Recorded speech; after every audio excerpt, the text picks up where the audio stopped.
In this video, I'm going to show you how you can recover the deleted Instagram account. So let's jump right in. So first of all, you need to make sure that when you deleted the account, the deletion date should not be exceeding the 30 days. If it exceeds the 30-day time period, you won't be able to recover this, but let's just try.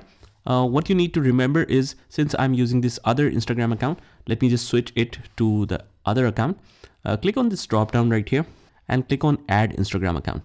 Now, if you have completely logged out and if you only have that one Instagram account, let me just show you that as well. So log out from all accounts. And now I have this screen. Click on use another profile. Let's say I have deleted my Instagram. So what we can do here is, you must remember the username and the password. So let me just quickly enter that.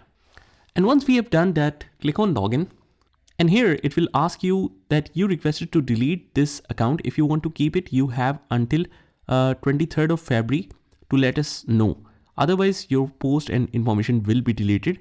So that's what you need to consider, that we only have 30 days time period before we can recover the deleted account. So if you want to keep this account, click on keep account and click on login.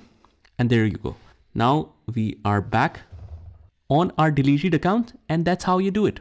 So I hope you found this video helpful, and if you did, please consider subscribing and liking this video. Also, if you want to learn more amazing stuff on Instagram, you can join the playlist link in the description, and I'll see you in the next one.